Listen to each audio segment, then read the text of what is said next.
नमस्कार दोस्तों, आज की वीडियो में हम जानेंगे आदिकाल के जो प्रसिद्ध कवि हुए, जो आदिकाल और भक्ति काल के संधि काल पर जो कवि आते हैं, प्रसिद्ध कवि विद्यापति जी, उनकी जो रचना है पदावली के संबंध में जो विभिन्न विद्वानों के कथन है, आचार्य रामचंद्र शुक्ल, डॉक्टर बच्चन सिंह, जो राम कुमार वर्मा के महत्वपूर्ण कथन हैं, उनके पदावली के संबंध में, उनके भक्त होने या श्रृंगारी कवि होने के संबंध में आज हम उसको देखेंगे। और ये पंक्तियाँ अक्सर परीक्षाओं में पूछी जाती हैं, अतः आप इस पर ध्यान देंगे।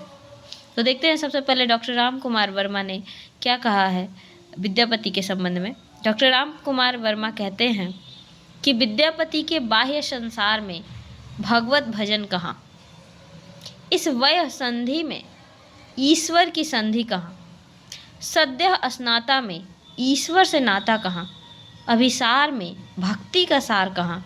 उनकी कविता विलास की सामग्री है, उपासना का साधन नहीं।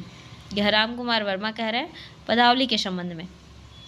अब हम देखते हैं कि डॉक्टर बच्चन सिंह ने क्या कहा है अपनी पुस्तक हिंदी साहित्य का दूसरा इतिहास में। पदावली के संबंध में बच्चन सिंह कहते हैं कि विद्यापति की कविता का स्थापत्य श्रृंगारिक है, उसे आध्यात्मिक कहना खजुराहो के मंदिरों को आध्यात्मिक कहना है। ठीक है, यानी उन्होंने सीधा कहा है कि विद्यापति की कविता का स्थापत्य श्रृंगारिक है, उसे आध्यात्मिक कहना खजुराहो के मंदिरों को आध्यात्मिक कहना है। बच्चन सिंह और इसके संबंध में आगे कहते हैं कि उनके श्रृंगार में, यानी विद्यापति की जो पदावली है उसमें जो कविता है, उसमें जो श्रृंगार वर्णन है, उसमें क्या क्या चीज़ें हैं।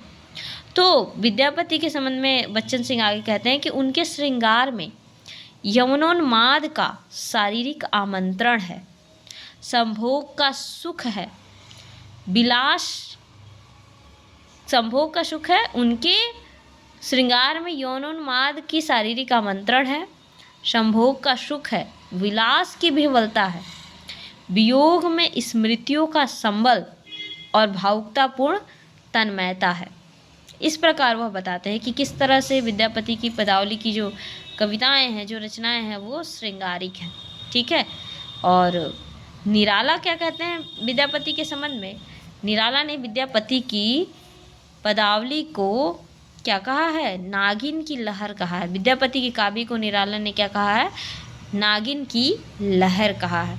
ठीक, और इसी प्रकार रामचंद्र शुक्ल का क्या मत है, बहुत महत्वपूर्ण पंक्ति। रामचंद्र शुक्ल ने कहा है कि आध्यात्मिक रंग के चश्मे आजकल बहुत सस्ते हो गए हैं, उन्हें चढ़ाकर जैसे कुछ लोगों ने गीत गोविंद के पदों को आध्यात्मिक संकेत बताया है, वैसे ही विद्यापति के इन पदों को भी। ठीक है, शुक्ल जी का कथन है कि आध्यात्मिक रंग के चश्मे आजकल बहुत सस्ते हो गए हैं, उन्हें चढ़ाकर जैसे गीत गोविंद के पदों को आध्यात्मिक संकेत बताया है, वैसे ही विद्यापति के इन पदों को भी। जाहिर सी बात है, हम गीत गोविंद जो रचना है वो बांग्ला कवि, बंगाल के प्रसिद्ध संस्कृत के कवि जो हैं जयदेव, उनकी जो रचना है गीत गोविंद, और विद्यापति को भी हम क्या कहते हैं, अभिनव जयदेव की उपाधि से विभूषित किया गया है विद्यापति को भी। तो गीत गोविंद में भी जो रचना है कृष्ण राधा प्रेम का जो वर्णन मिलता है। ठीक है, तो जिस प्रकार लोगों ने गीत गोविंद के पदों को आध्यात्मिक बताया है, वैसे विद्यापति के इन पदों को भी, हालांकि ये वास्तव में कैसे हैं, श्रृंगारिक पद हैं। ठीक, ऐसा शुक्ल जी का मानना है। डॉक्टर राम कुमार वर्मा का विद्यापति के संबंध में एक और मत है। कहते हैं कि विद्यापति का संसार ही दूसरा है, वहाँ सदैव कोकिलाएं ही कुंजन करती हैं, फूल ही खिला करते हैं पर उसमें कांटे नहीं होते। राधा रात भर जागा करती है, उसके नेत्रों में ही रात समा जाते हैं। शरीर में सौंदर्य के सिवा कुछ भी नहीं है। पथ है, उसमें भी गुलाब है, शया है, उसमें भी गुलाब है, शरीर है, उसमें भी गुलाब, सारा संसार ही गुलाबमय है। उनके संसार में फूल फूलते हैं, कांटे का अस्तित्व है ही नहीं। यौवन शरीर के आनंद ही उसके आनंद है। ठीक, ये राम कुमार वर्मा ने विद्यापति के पदावली के संबंध में कहा है। तो ये कुछ महत्वपूर्ण कथन है विद्वानों की जो यह सिद्ध करते हैं कि विद्यापति एक श्रृंगारिक कवि है। ठीक है, क्या है, डॉक्टर राम कुमार वर्मा है, बच्चन सिंह हैं, रामचंद्र शुक्ल हैं, सूर्यकांत त्रिपाठी निराला हैं। इन्होंने विद्यापति की रचना को श्रृंगारिक कहने के संबंध में अपने पक्ष रखे हैं।